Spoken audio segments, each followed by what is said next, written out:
what is a piece of advice that you're happy you ignored? So many people told me that morning brew was a bad idea, including Mark Cuban. Yeah, so I explained the brew to him and asked him, like, I think it was about getting him to invest. And he was like, yeah, I don't get it. Like, there's already business newsletters out there. I have to know. Why did he think it was a bad idea? Yeah, he was basically like, I don't get it. There's a lot of business newsletters out there. I don't understand how this is different. Yeah. And there were so many people, like even all of my college friends were like, yeah, I don't understand what Alex is doing with this morning brew thing. And when I decided to quit my job, everyone was like, I don't understand it. Who's going to tell him? It's not a business. Yeah, exactly. Like, who's going to tell him?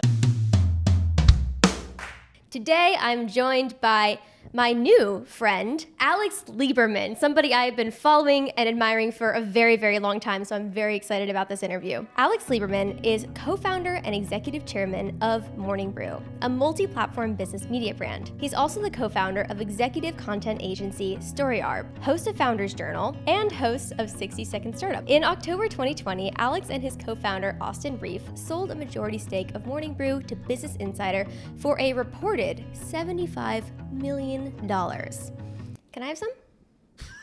Can I just have some? Okay. Yeah. Alex is a 2020 Ad Age 40 Under 40 award winner, 2019 Forbes 30 Under 30 award winner, UJA Global Marketing Industry Visionary Award recipient, and has been featured in publications ranging from Business Insider to The Today Show. Alex is also the host of a custom branded podcast for Fidelity Investments and is a regular speaker at major industry conferences like AdWorld, Advertising Week, South by Southwest, and Ascent.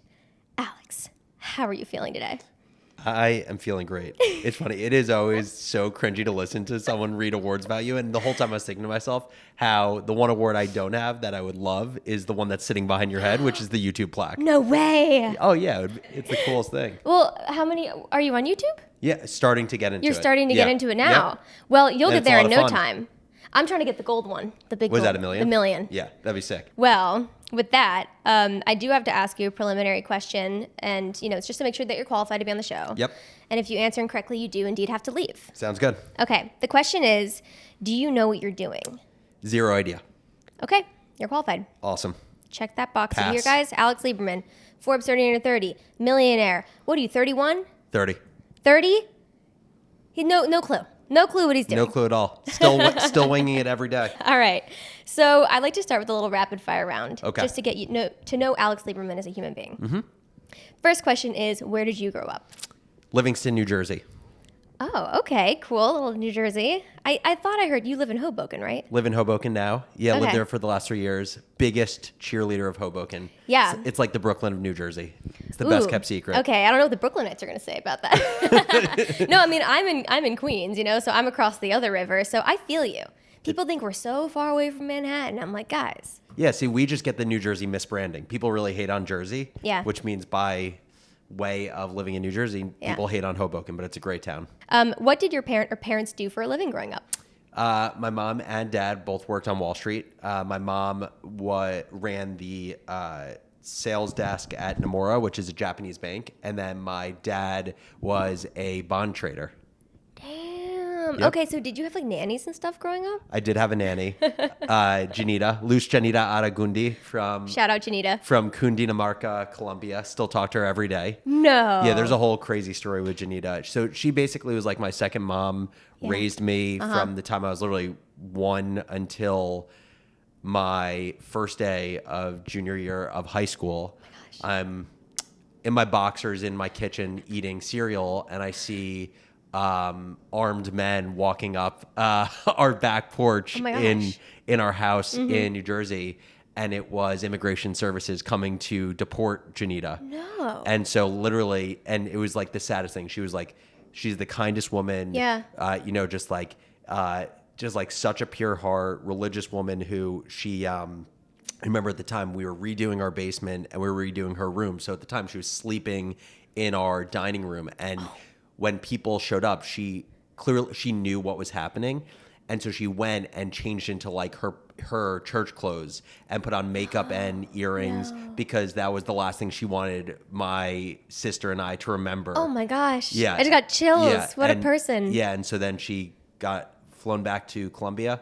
She's back in the U.S. now. Okay. She lives in Florida. I saw her for the first time in person like a year ago. So you had to watch her get deported, physically deported. Yeah. She's put in handcuffs. Did you guys help her like come back and all that? So basically, Eventually? she had to, Yeah. like, whatever, I don't know how the laws work, but she had to be out of the country for 10 years. And she came to my wedding, which was amazing. Oh, that's amazing. Yeah. Oh. And I remember she was deported right before my sister's bat mitzvah, and like for bar mitzvahs and bat mitzvahs, you do like candle lightings. And I remember for one of the candles, they called up Janita, and she was on like Zoom or Skype with a candle in her place in Colombia. Oh my gosh. So, oh my gosh. Yeah, so I did grow up with a nanny, and Janita's the best. We love Janita, and I need to have Janita on the show. Yes. Okay. I'll let her know. Okay. Next question is, did you go to college? And if so, what did you study? Went to Michigan, studied business undergrad, and not that I have regrets, but there's a part of me that I always wish that I studied engineering. Really? Tell me about that. I just think that engineering is the best discipline in terms of teaching you a really valuable way of thinking. Okay. I think engineers are taught to be like amazing systems thinkers and like really objective thinkers. Like it's a very non-emotional type of thinking, and I think it's like just such a valuable muscle to have in building business and career in general. Very objective. Yeah, I think now again there's trade-offs of that, but I think overall it's really helpful. Yeah. I think business school was helpful, but I also think like most of the business lessons I learned were from building businesses. That's what I was just talking to my friend who went to like Stanford MBA, and she's like, working for a startup taught me 10 times more than my entire MBA. And like I majored in film, and my most powerful classes were my marketing and psychology classes, but I think like film is a very practical degree nowadays with how much 100%. video is taking place. And also I think at the end of the day, when you study film, you learn what it means to create a compelling story. Yeah. And not only is that like very literally valuable for like what you do today, but it's also, at the end of the day, I always say this, but like sales is the most important job of entrepreneurship. Yep. Whether it's with customers, investors, employees, etc. Yeah. And sales is to me just like a misbranded version of storytelling. It's all storytelling. Yeah. I completely agree. I mean, when you were raising money for Morning Brew, and we're going to get into this, you told the same story over and over again, because that's what you're trying to do, get people to believe in a story. Exactly. Okay, one more question. What was your first job ever? Full-time or internship? Just like your teenage job. Okay. Being a caddy. Oh, a golf caddy? Yeah, I was at a country club? Yes. I was a I golf love caddy at a country club in New Jersey. It was actually, I grew up playing golf at this club, and at the time they allowed kids of members to also caddy. That rule was then demolished because there ended up being some confrontation between a caddy and a member, and it created some issues. But honestly, it was the best job. Paid really well. What did it pay?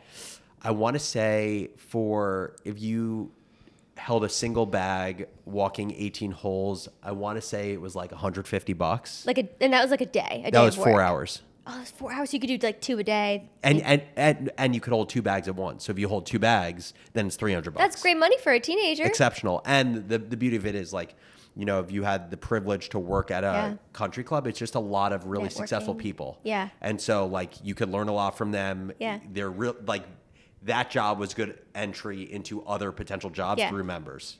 Oh my gosh, I want to talk about that more, just about the like soft networking in the communities.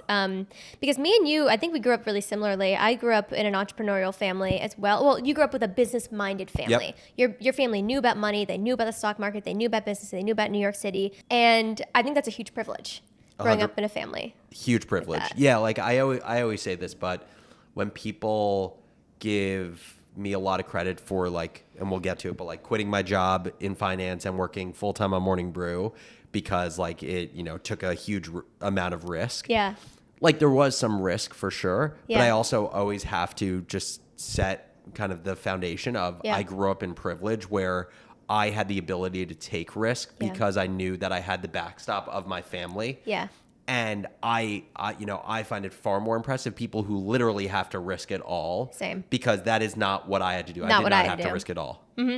There's so many more people I think need to admit that the safety blanket of just having parents who are financially stable, massive, it makes it so much easier to become an entrepreneur. And I totally acknowledge that privilege within myself. And I have so much respect for people that don't have that. So that's a great point.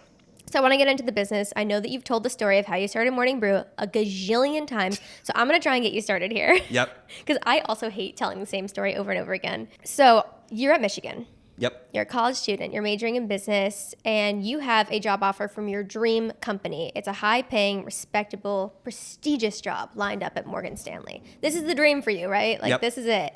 So you're in your last semester. You got senioritis. You're taking a few classes. You got this job lined up.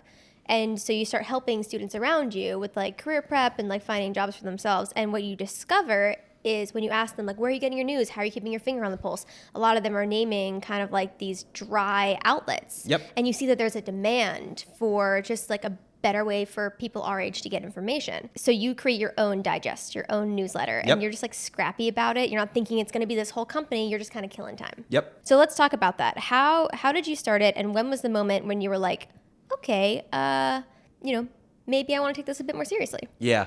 First of all, a great synopsis of the founding Thank you. story. I tried. I always say that I don't even know if that's the founding story because I've told this story so many times that I can't remember. There's some like psychological concept of like when you tell the same thing over and over, that becomes your truth. Folklore. Even if it's not the truth. So it is impossible to know what the actual founding story of our business is. The first newsletter went out in like September or October of 2014. It's when I was a senior at Michigan. Okay. It was not like a beautiful email like our email newsletter is today. Yeah. I wasn't using MailChimp or Beehive, proud investor. It was literally like I went to Microsoft Word. I picked the newsletter template. I filled in the template. Yeah. I exported it to PDF, and then I sent it out to kind of the people I had been helping prepare for job interviews as well as friends and family. Okay. And I would say like, I don't know, maybe for some businesses there's like an aha moment. I would say for us there was like more like small moments throughout that like, if my level of seriousness was a 2, some moment took it to a 4, another moment took it to a 6, etc. Yeah. So the first moment I remember is just like how this newsletter grew organically through the business school at Michigan, even though it was a mediocre product and it was impossible to sign up for it. Like it was, if you wanted to sign up for the product, you would have heard about it from someone else in the business school. There was no website, so you couldn't put in your email address. You would had to been like somehow gotten in touch with me and been like, hey Alex, can you add me to your listserv? So I was managing a listserv. I would have added your email address and then you would have been signed up. Yeah. And so the fact that it got to say 400 or 500 subscribers in that fashion was kind of crazy to me because it was infinite friction in the product. Yeah, you jumped hurdles to get on your like I made you work for reading a free newsletter. So that was I would say the first moment. Yeah. The second moment was probably a little bit later, which we'll talk about, but when I saw the first stranger reading our newsletter, like it was when I was still working my first job and I went on I was on the subway to go to Times Square, which is where I worked in my first job. And I was standing over, like I was holding onto the railing, trying as hard as possible to not touch it. And I was subway surfing, and I looked at someone who was sitting on the subway, and they were scrolling through their phone, and they were reading Morning Brew. And it was the first time that I saw a non-Michigan person or a non-grandparent of Alex Lieberman reading the newsletter. Oh my gosh. And that was like another moment where I was like, okay, this like actually can be a legit thing. That must have been so surreal for you. It was wild. Yeah. It was seeing wild. that. And it's funny. It's still as wild today. Yeah. Like even when I see sometimes people reading the newsletter just like on public transportation, it hasn't gotten any less wild for me. I was going to ask if you have any like famous people who subscribe, but you probably can't disclose who subscribes to your newsletter. But you mentioned that you could see the names of the people who subscribed. Yeah, I mean, like in the early days of the Brew, one of the ways that we got advertisers, and I don't know if this is like kosher to do anymore, it probably isn't for like data security reasons, is like we would go through our entire email list. And so like basically I made a list of, let's just say the 25 companies that I would love to see advertise in Morning Brew. And so let's just say it was Starbucks, Apple, Spotify. I would then export our entire email list, and I would filter by any email addresses that end in those companies' emails. I would then go and look up the people on LinkedIn. Anyone who had a marketing title, I'd reach out to them because it was like the warmest version of a marketing lead. It was someone who so warm, red hot. Clearly knew the value of Morning Brew and potentially had the decision-making power to spend money with our newsletter. And that worked? Exceptionally well. Yeah. That's amazing. So I want to talk about, how do you monetize a newsletter and when did you start monetizing it? I guess just to back up for 1 second, I quit my job. My first job out of school was working at Morgan Stanley. That was like the dream job. I literally was doing exactly what my dad did for 20 years on Wall Street. So you didn't Zuckerberg it. You graduated college and got the 9 to 5. Exactly. Okay. My co-founder is Zuckerberg because he was 2 years younger. And so he rejected his job offer to work in banking. Okay. And he joined me full time. But yeah, I worked at Morgan Stanley for basically a year. And for many reasons, I quit my job after a year. It was Labor Day of 2016. We weren't making any money yet. Our newsletter had around 40,000 subscribers. Wow, okay. But we hadn't monetized it yet. The first thing we did is went out and raised money because we hadn't monetized it. But Austin and I knew we were going to need to hire a writer to write the thing. Oh, so you did it for 2 years before you monetized it? 2014 or 2016? Okay. Correct. Wow. Yeah. And I think in hindsight, we probably could have monetized it earlier, but also email today is very different than email back then. Yeah. Today, people start monetizing their email newsletters when they have a couple thousand subscribers. Oh. But also, it's a way more mature market from like a monetization perspective. Like advertisers are way more educated about spending money advertising in newsletters than they were in 2014 or 2015. Yeah. The only big newsletter at the time was The Skim. Other than that, there weren't other really big newsletters. Yeah. And so we raised some money from family and friends. Raised $750K. It was the only money we ever raised. Wow. Hired our first few writers. First writer we hired quit within 3 months because just it was an absolute grind in the early days of the business. Like I don't fault that person at all, but it was a shit ton of work. And then the first advertiser we got for the newsletter was UVA. And the way we got it, again, like I really think like when you bootstrap a business, you are forced to be incredibly creative because you're so resource scarce.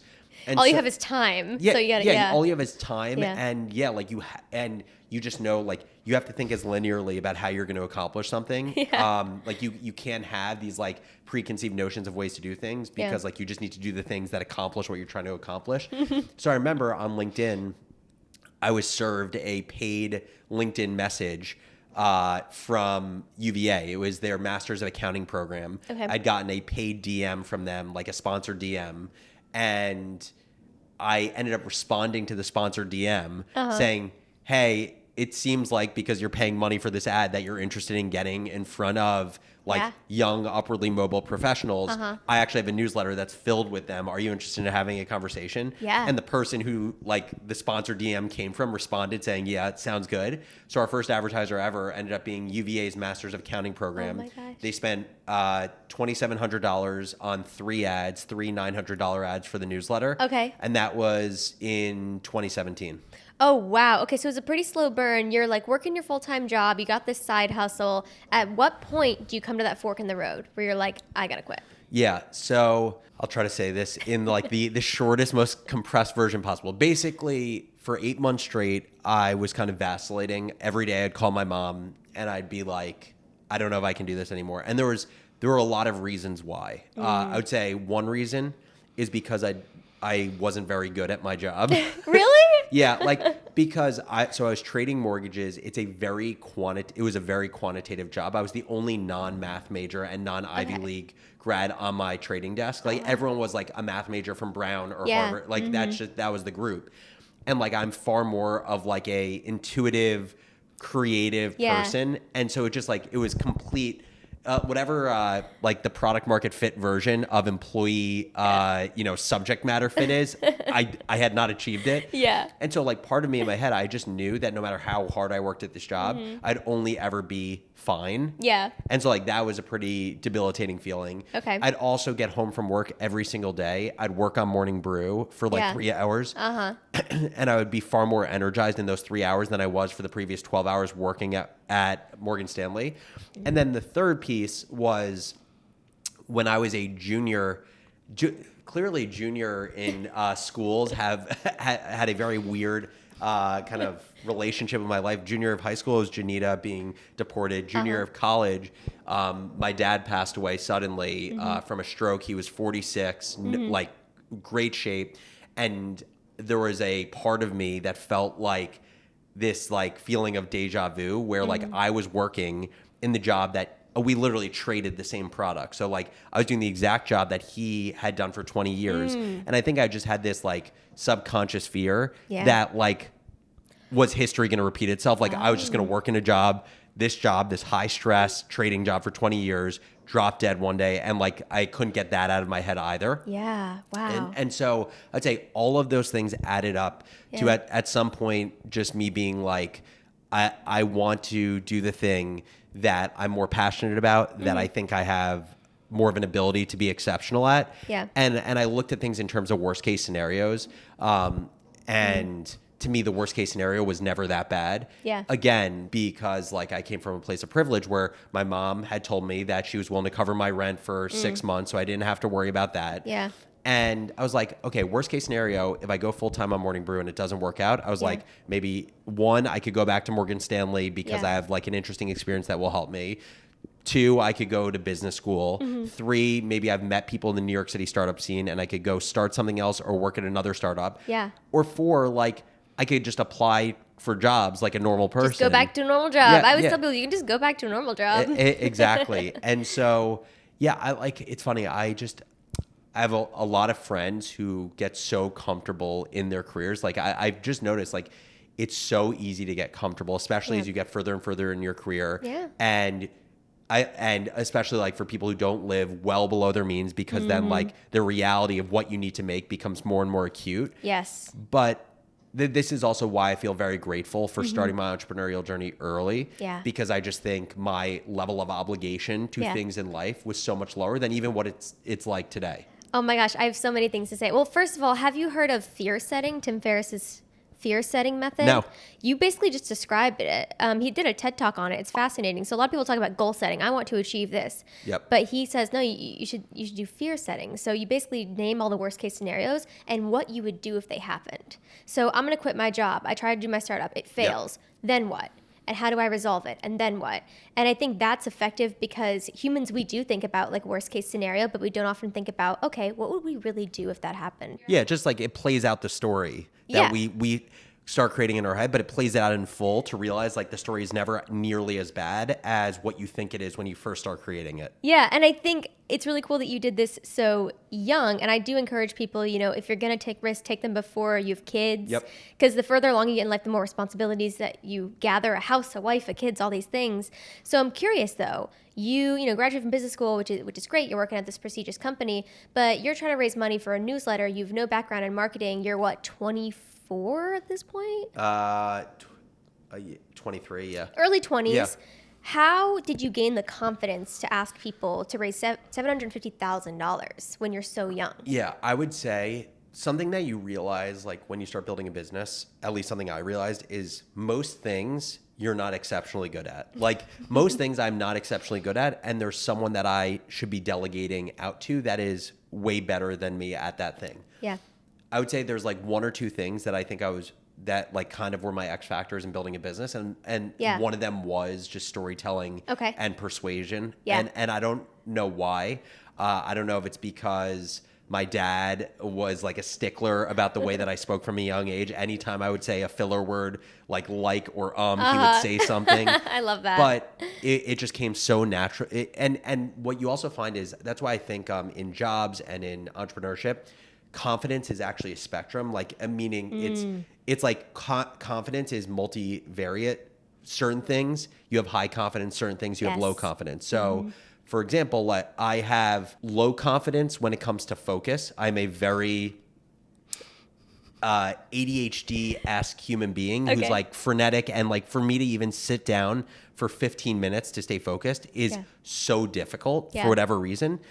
But when it comes to telling the story of Morning Brew and convincing an investor, an advertiser, or an employee why they should join the company, I have an irrational amount of confidence. Like I love that. Even at the time, if someone asked me, like, if I placed you in a room with a CMO of a Fortune 50 company, do you think you could close them? In my head, I'd literally be like, it's already happened. It's just a matter of how long it's going to take me. Yeah. Oh, I love that. I think the key to being a good entrepreneur is knowing your strengths and weaknesses, like recklessly being honest with yourself. Because I'm the same way as you. And I think a lot of entrepreneurs tend to be kind of scatterbrained and visionaries. Have you read the book E-Myth? No, but it's funny. So there's an amazing entrepreneur who I've spoken to a number of times. His name's Brian Scudamore, and he is the founder of 1-800-GOT-JUNK. Wow. And it's a massive business. 1-800-GOT-JUNK is, I want to say, a $400 million a year business. Not surprised. And the book he always talks about is E-Myth. My dad made me read it in like middle school, but I'm like, Dad, I should read it now. That is so funny. So I've heard E-Myth is similar to the book that I've read a lot, which is Traction. Traction is by Gino Wickman. It goes through EOS, which is the entrepreneurial operating system, which is like what you use for goal setting but also like setting vision, setting 10-year, 5-year, 3-year, 1-year plans. Yeah. But also the beginning of Traction talks about like the two types of personas in a business, visionary and integrator. And it's like, especially in the early days of Morning Brew, I would say like I've kind of moved more towards the middle as I worked with a co-founder who was very much one of the other personas. Yeah. I was very much the visionary. My co-founder, Austin, was very much the integrator. And I actually think if, say, in the beginning of starting our business, like I was a 10 on the visionary scale, a 0 on the integrator scale, and Austin was the flip, I think in us just working together, like we kind of both started moving like towards the middle of the spectrum in the areas where we were deficient. Okay, so I want to move on to the day you quit Morgan Stanley. Yep. How'd that go? I'd been thinking about quitting for a while. Yeah. And then there was basically what happened, the thing that created kind of like the spark for me to actually do the thing was, long story short, banks are very insistent about compliance and declaring outside business interests. When I started at Morgan Stanley, I declared Morning Brew as an outside business interest. Okay. The person who ran compliance of my division basically said, hey, we're okay with this outside business interest being Morning Brew, but you can't write the thing because we're afraid that you'll insider trade through your newsletter. Okay. And so I said, okay, that's fine. Yeah, that's reasonable. Basically, 3 months before I quit, I get hit up by HR at Morgan Stanley saying, Alex, we've gotten word that you have this outside business interest, Morning Brew, and you haven't gotten it approved. And what I ended up finding out was, so there was a huge riff at Morgan Stanley 3 months into me working there. 25% of my entire division was fired in a single day. Whoa. Which, by the way, I think was like such a good lesson for me. And even quote unquote stable jobs, how like I know. It's like such a fallacy. And actually, in some ways, I would argue it's less stable because if you've worked in a corporate job for, say, 20 years, you've naturally had to niche yourself down to a very specific thing. Absolutely. If you get fired, to work within the area of work that you actually know well, there's maybe like 5 other jobs out there in the world. Such a good point. But anyway, what happened was during this riff, the head of compliance who agreed to my outside business interest got fired. My outside business interest never got approved. Okay. It led to me having to be put in a room with Morgan Stanley's in-house counsel that represented the company, not its employees. I start sweating. In the meeting, they start by saying, Alex, we represent Morgan Stanley, not you. Everything that's shared in this meeting, you cannot share with anyone outside of this meeting. You can't tell your family, you can't tell your team, your desk, etc. Oh my gosh. The long story short is I ended up getting a like demerit, the equivalent of a demerit at Morgan Stanley, where it's not my employee record. But that was kind of the thing that got me to just like be like, okay, I'm done. I'm ready to do my own thing. Yeah. It got delayed because I told my boss at Morgan Stanley that I was going to quit, that I didn't have nearly enough balance to be able to spend time on Morning Brew like I wanted to. Okay. He actually wanted to try to make it work, so he switched me to a new boss and a new desk. Okay. It also just gave me such good perspective of how important a boss is. Yeah. Like I actually, when I think about ranking like, say like the 3 things that create job satisfaction, like company, boss, and like the context of the work you're doing. Yes. I think I would actually put the ordering I would probably choose is boss, then company, and then the work you're doing. Because like a boss just makes or breaks your job. People don't quit jobs, they quit bosses. Exactly. And my first boss was horrific, like actually horrific. Yeah. Are they still there? No, they're at a different company. Okay. I think. And look, at the end of the day, I really don't fault this person, I really think people do the best with the tools they have. Yeah. And I just don't think this person had the tools. Yeah. They weren't equipped with the tools, probably because of years of being not given the right tools to be an effective manager. Anyway, long story short, I worked for this second boss who is an amazing guy, like really a great boss, but my head was already out of it. Ended up quitting. Yeah. And that was, again, like September of 2016. I found our first office space for Morning Brew was on NYU's campus. We convinced a guy who was running a startup accelerator to just let us in. So I was working from that desk. My co-founder, Austin, was still at Michigan.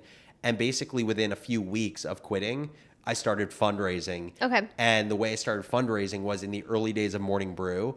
We used to do these like executive interviews where we'd interview successful business people and then publish the interviews in our newsletter. Okay. We kept a spreadsheet of all those people that we'd interviewed. Those were the initial people we went out to as potential investors because we were like, hey, you helped support us in the early days of this business. We'd love to have you along for the ride. Yeah. And that's how we got a lot of our initial investors. And then their introductions led us to other investors. I want to know the logistics. Do people literally just like Zelle you money? They basically what you have to do is you create first of all, you have to decide the way in which you're raising money. Are you raising an equity round? We raised a convertible note. The kind of like the modern version of that is a SAFE. That's what like most startups will raise these days. Okay. And a convertible note basically means it starts technically as debt, but then if there's any sort of liquidity event in the future, like raising more money or selling the business or distributing profits from the business, it automatically converts into equity. That's how it typically works. You create a company bank account. You basically give your wire information, account number and routing number to an investor, and they wire the money. And that's it. And what, you hire a lawyer and an accountant to figure out the logistics? Yep. Okay, so let's fast forward to selling Morning Brew. So tell me about when you first started to have those conversations about selling. Yes. So it was November of 2019. We had been approached a number of times already about selling our business from various people. Okay. And we had never seriously entertained it because, I don't know, we felt like we had everything we wanted to at the time. Like we felt like we had the freedom to kind of like define our destiny. Yeah. We had a team that we really loved and that was skilled. We were building something that was valuable for the world. We were getting paid enough where like we were, money anxiety wasn't a thing. Yeah. So we were like, why would we change that? Yeah. At some point, we were approached by someone at Business Insider who said basically that Axel Springer, which is the company that owns Business Insider, Axel Springer also owns Politico. Okay. They were saying how Axel Springer is looking to kind of expand their foothold in the U.S. and acquire U.S. businesses. Got it. And they asked if we'd be open to it. What we basically said is, honestly, not really. Like, we're kind of loving what we're doing.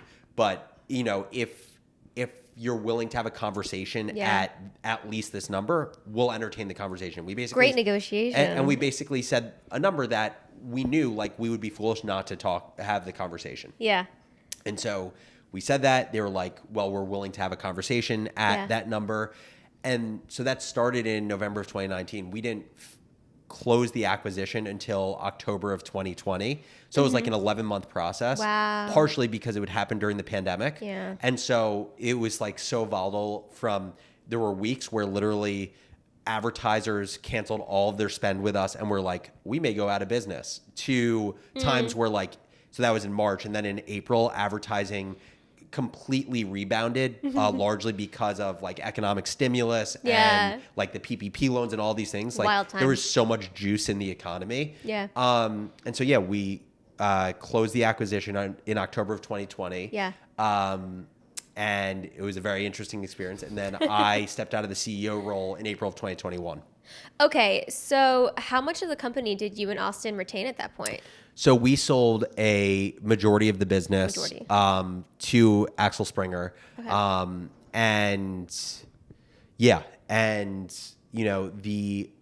Basically, I think the way we thought about it is we sold an amount where it made doing a deal worth it. And, we were able to, get to a place of financial freedom by, at the time I was 28, Austin was 26, but also have enough equity in the business that we were still excited and motivated to keep building the company. Got it. So yeah, it sounds like you kind of got the best of both worlds there.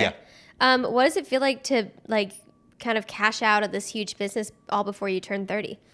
Yeah. And be like rich. Yeah. So I would say, first of all, when we actually did the deal, like I remember it vividly. I was in my mom's place because it was during the pandemic, and my now wife and I were living with my mom at the time, and we didn't have our dog yet. We got him a few months later. And I was on Zoom with my co-founder, with a bunch of lawyers, with some of the folks at Axel Springer. Yeah. And then, kind of like everyone's just waiting for like the wires to start, where like they actually hit a button to start the wire transfer. Yeah. But it's like quite anticlimactic. Oh, really? Because it's not like, you're not like looking at the bank account filling up. It's just like, the guy's like, I hit the wire, and like that was it. But I think partially it was like anticlimactic because like Austin and I knew it was coming for a while. Like we knew this event was going to happen. Nothing really changed about our lives. Yeah. Like nothing changed in my life overnight. Like I would say like, and maybe it does for some people that like spend a lot. Yeah. I mean like the biggest purchase that I made within 6 months of selling the business was our dog. Oh, so what kind of dog do you have? Mini Bernedoodle. Okay, how much did your dog cost? So a lot because you got a good breeder. Well, it is a good breeder. I love the breeder. Yeah. But there was an 18-month waiting list for the dog, and we didn't want to wait. I wanted like a dog now. I want a dog now. So you can buy first spot, like you can. It's like fast track at Disney World for dogs. So I want to say it was like $6,000. Oh, I was expecting more. That's like a well-bred Frenchie. That's like the same. I have a friend who spent like $6,000 on a Frenchie. It's a shit ton of money. You want to know how much my dog was? How much? $20. $200, and that included all of her vaccines and spay and everything. That's incredible. Yeah, but she's not those Bernedoodles. One of her best friends is a Bernedoodle. Oh, really? Yeah, she loves them. Yeah, Bernedoodles are the best. But yeah, like that was the biggest purchase I had made. Yeah. So like my life wasn't any different. And like, again, I still... You didn't buy a Rolex or a car or anything? No.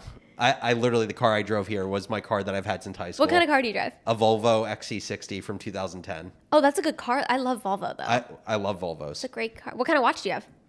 Apple Watch. Oh, it's an Apple Watch. Okay, Yeah. I didn't see it. Okay, so you didn't go out and splurge on a boat or a car or a watch or anything? The biggest... Just a puppy. The biggest purchase that I've made since... Like, literally, like, the only actual changes that have been made in kind of my or my wife's lives since the acquisition is spend a lot on a honeymoon. Yeah. That was the biggest purchase of my life, and it's like I would make it 10 times over. Oh, yes. It was like the most incredible experience. And like it's such a cliche thing, like millennials spend on experiences, not things, but like I genuinely like would spend on that type of experience absolutely 10 times over. Yeah. So it's like that is it. And then, we've definitely like leveled up the apartment we live in. Yeah. But other than that, like life is kind of the same. I love that. So, okay, the money hits your bank account. Yep. Like, do you wake up one morning and look at your Chase account or whatever, and there's like millions of dollars in there, and you're just like, I think my body is also very good at like kind of like trying to like downplay emotions, and I don't know what causes that. I don't know if it's like kind of like trying to force myself to like be humble or like level-headed or I don't know what it is, but it's like yes, like I did look at my bank account at some point, but I'm like, oh, that's cool, and then I kind of stop. But like I also think, on one hand, like I of course feel incredibly privileged and lucky to be in that position. Yeah. On the other hand, there are a lot of challenges that come with selling a business and especially stepping out of a CEO role that I experienced over the last 3 years that I would say are especially difficult because like no one wants to hear about a founder who complains. Oh yeah, no one wants to hear about like selling their business, which means like you just don't have anyone to talk about it with. But besides Austin, you're probably exactly talking to him. Yeah, besides like Austin and my wife and other post-exit founders. That's like it. Yeah. And so like I would say that was the tough part is like there were a lot of challenges that came with Yeah. selling the business and stepping out of the business. It's like being a content creator. Like, you know, it's a great job, but, you know, there's still some hard aspects of it. And I remember I went to VidCon a few months ago, and it was the first time I've ever been around, like, other creators. Yep.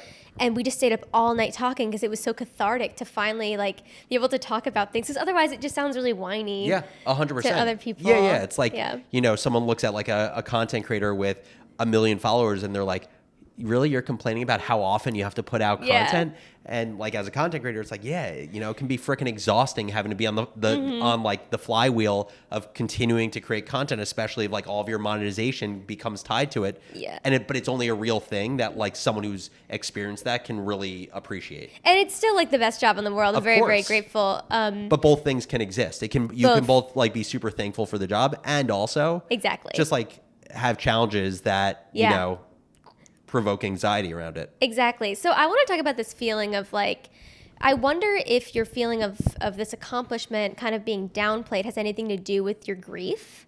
Do you think that has anything to do with like, wow, there's this great accomplishment, but this important person in my life just like wasn't around to see it? Yeah, it's so interesting.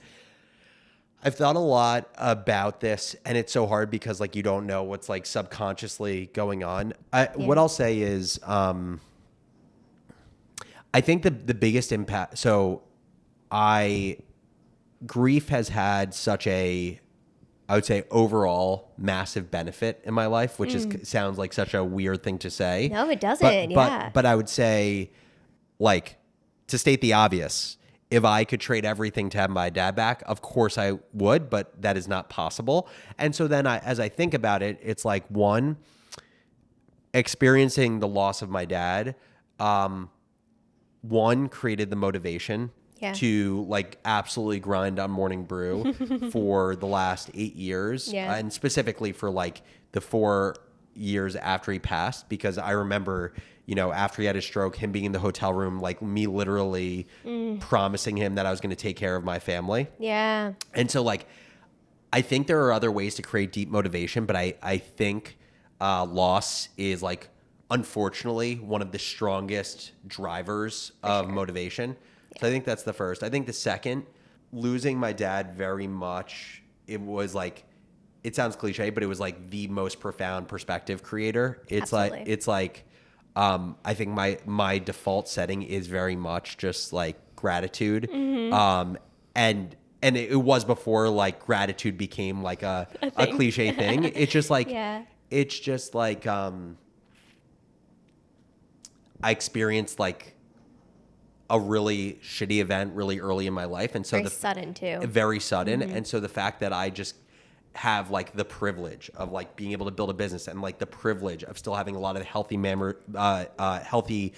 of my family, and like the you know, the privilege of being brought up by a family at a time in a place that gives me the ability to like do just genuinely fun work that I get to do is like the biggest privilege in the world. So Absolutely. I think that was a huge thing. I think to the point you asked around downplaying those feelings, almost like before how I was saying, as an entrepreneur, your level of confidence can vary by the skills that you're talking about.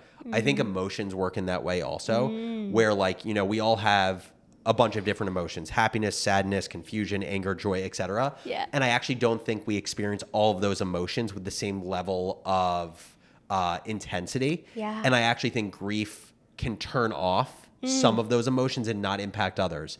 So like, I think, for example, like whatever emotion is around like joy and playfulness for me is like a 10 out of 10. Okay. But I think things like sadness has been like turned off in some ways because like I was very like, the way that I knew how to cope at the time was like pushing down every emotion of sadness when I lost my dad.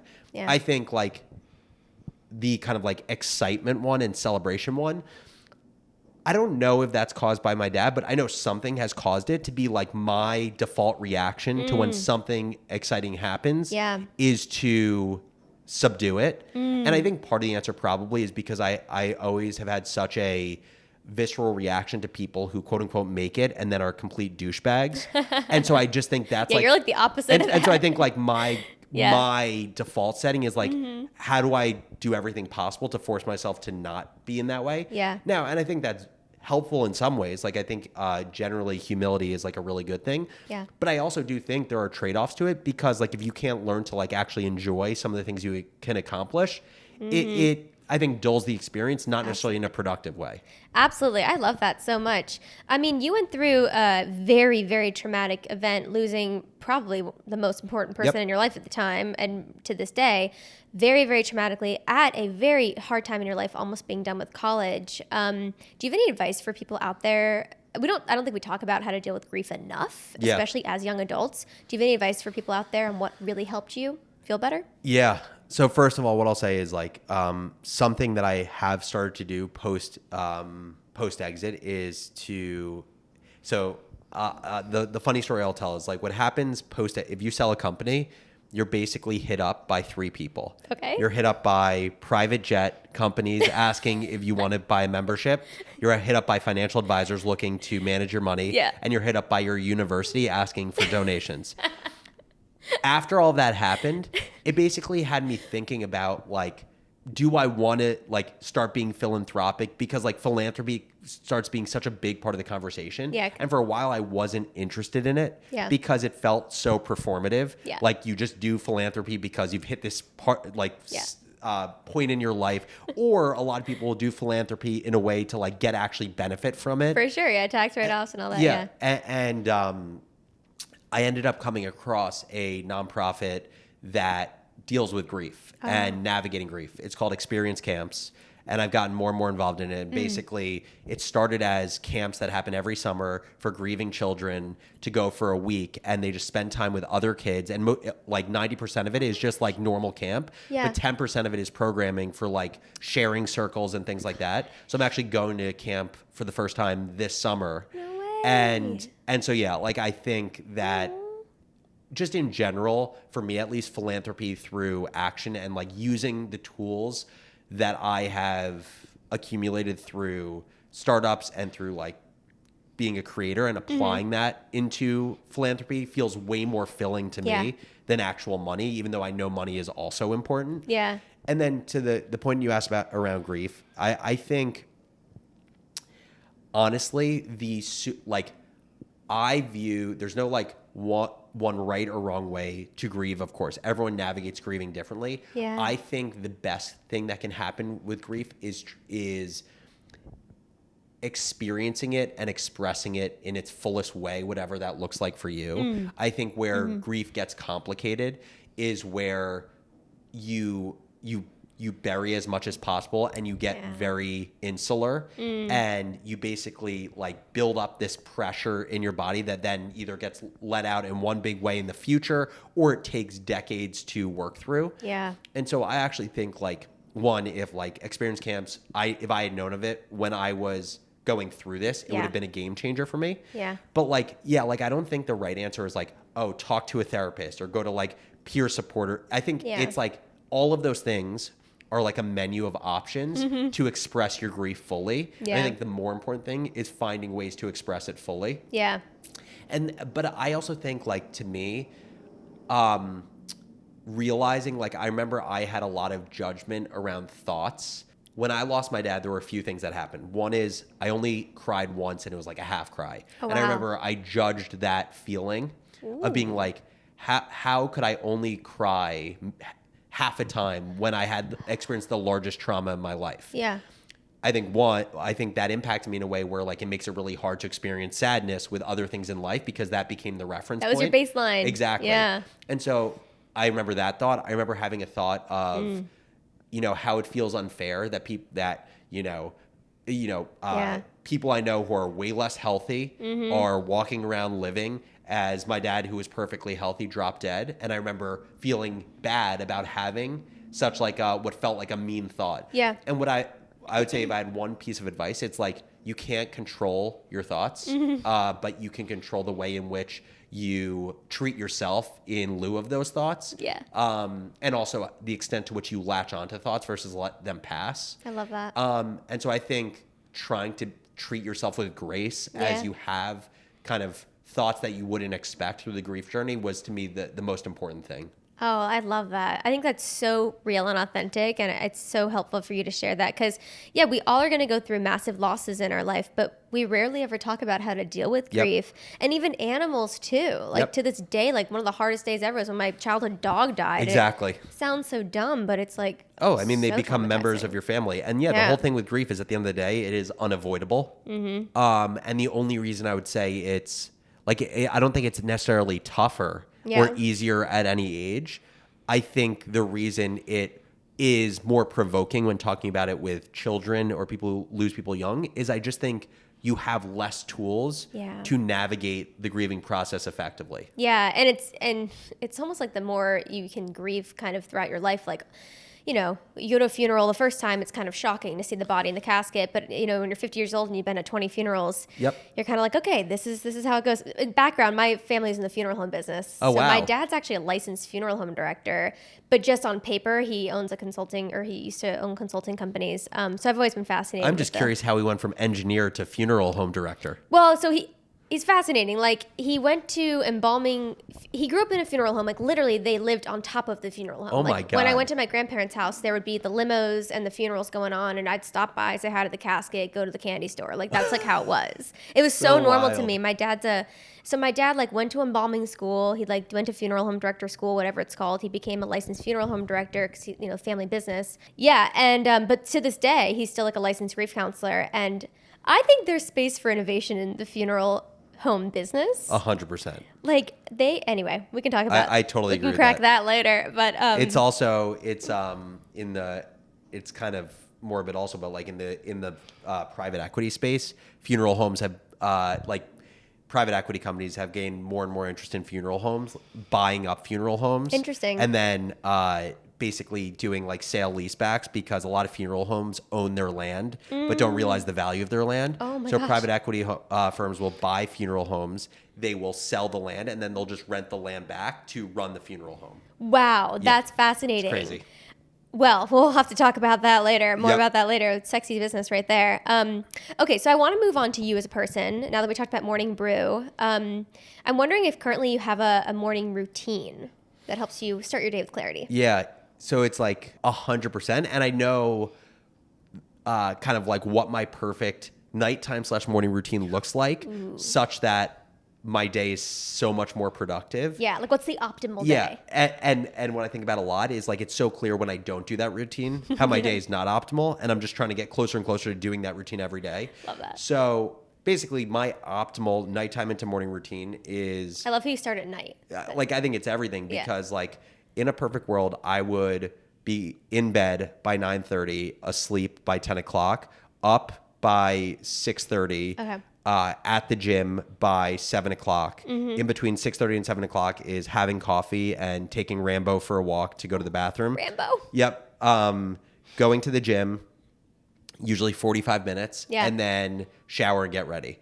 And like it's, and sorry, the one other thing is like making a list of all of the things that I want to get done in the day. Like a brain dump? Yep. And then time boxing on my actual calendar.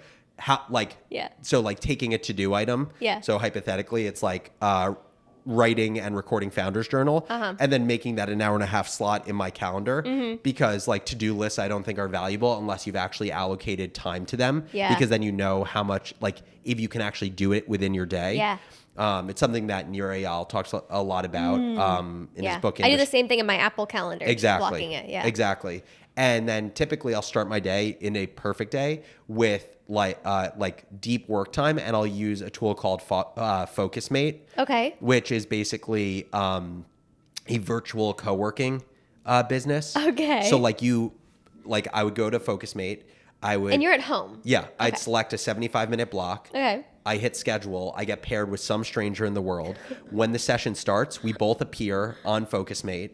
You have your camera on, your mic on. You introduce yourself. You say what you aim to get done during FocusMate. Okay. Once you've shared what you're going to do, you go on mute, and then you just work. You hold each other accountable. And it's a psychological concept known as body doubling, which is that you're more likely to do a certain type of work if the other person is doing that work, and also if someone is watching you do it. Okay, so you're doing deep work. like the first half of the day. So you're like a morning deep work person. Yeah, I would say in general, like in a perfect world, I'm getting my most important work done before 3 p.m. because I do think after 3 p.m. my productivity just goes down. Like my ability to focus. And this is why like working out in the morning is so important for me. Like if I don't work out, I'll make excuses. My level of focus it is like bad throughout the day. Yes, I totally agree. I actually have a really hard time working out in the morning because I get really lightheaded. Even if I have a Gatorade or a granola bar, I still get really lightheaded. And I feel like I don't work out as hard as I do in the evening. But I'm more likely to do a workout if I do it in the morning. Yep. Because I make excuses throughout the whole day. Funny, the excuse that I always make of why I won't work out in the morning is that because I work out in our apartment building gym. I'll make the excuse that our apartment building gym is most crowded in the morning because everyone's doing their workout then. So I have to wait till 12 p.m. when it's less crowded. I do the exact same thing. But it's also true. Yeah, it is true. It is Absolutely. really crowded in the morning. 100%. So you go to the gym, you do weights and stuff? Yeah, I'll do like usually it's so like for the 5 weekdays, it's 2 days of legs, 2 days of upper body, and then 1 day of cardio. Okay, cool. So do you have like a trainer or you just... So I use an app. It's called Future. You have so many tools. Everything I ask you, you're like, oh, I have this thing. Yeah, so this app called Future, it's basically a personal trainer app. So it is a real person. You message back and forth with them. They program your workouts. And then if like, say you don't know how to do a certain exercise, you can do like form check where you can send a video to them and they give you feedback on it. Like immediately in the moment? Like within 10 minutes. Oh my gosh, that's so cool. Yeah. Okay, so I'm going to ask you some questions. Feel free to be like, I don't have an answer for that. We can skip it. Okay, so first question is, what is a piece of advice that you're happy you ignored? I mean, so many people told me that morning brew was a bad idea, including Mark Cuban. No. Oh, yeah. Everybody's bringing up Mark Cuban on my show.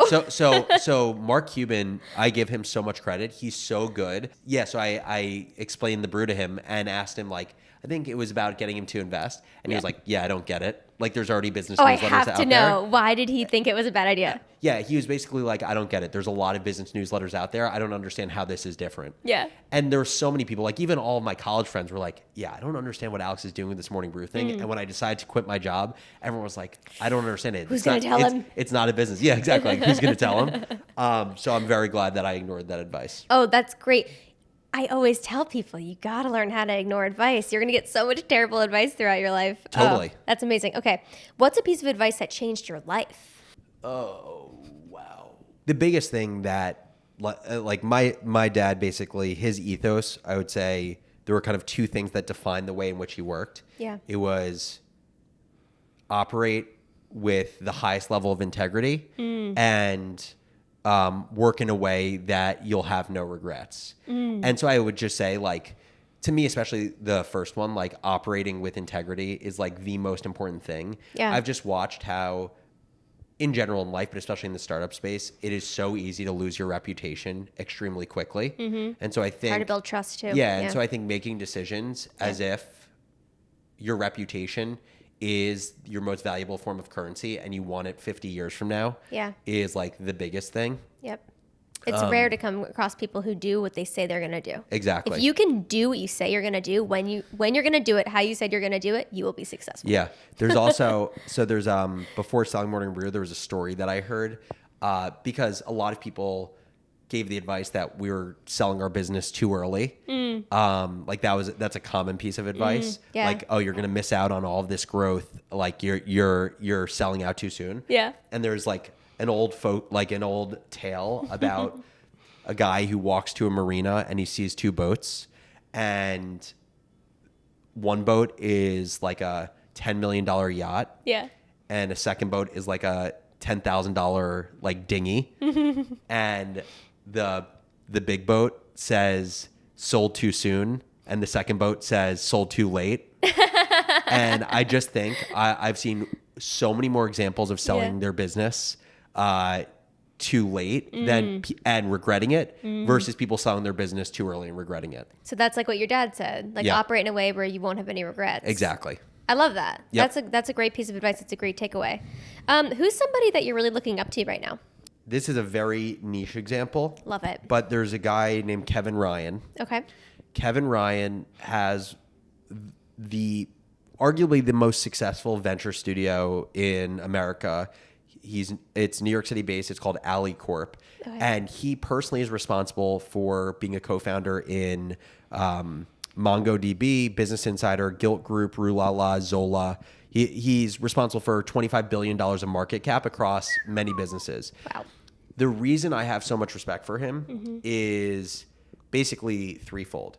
He's like 100% playing the long game. Like he's been in this game for so long. He hasn't had to work forever for the longest time. He was the president of DoubleClick, which is what Google bought. Like, he's had financial. He's good to go. Yeah, he's had financial freedom for decades, but he's still doing what he's doing because he loves it and he loves playing the long game. Yeah.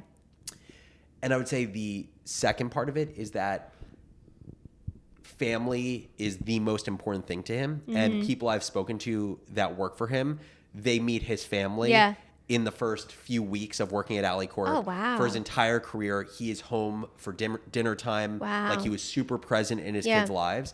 And I think what I've realized being in the startup space is like the people that I used to consider mentors were very much like they were monolithic mentors. They were mentors for a very specific thing, which was like the way they built a company or like their way of deep thinking. Exactly. But not for all of the things that really matter. Absolutely. Well, that's why I wanted to have you on the show. Yeah. Because I was like, here's this guy who, a lot of people have built businesses and cashed out and made a bunch of money. But what I like about you is that you're married. You seem to have a great marriage. You have friends. You travel. It just seems like when people have a lot of money to me, I'm impressed, but I don't see them as successful. Yep. When people have a well-rounded life and they seem like genuinely happy and relaxed, that's Exactly. when I'm like, you made it. Exactly. And that, like, to me, that's what Kevin Ryan has done is like, I kind of like have a single legacy broadly beyond just like my kids and my family is having a legacy of being as successful of a father and like community member as I was an entrepreneur and being wildly successful in all three. I love that. Yeah.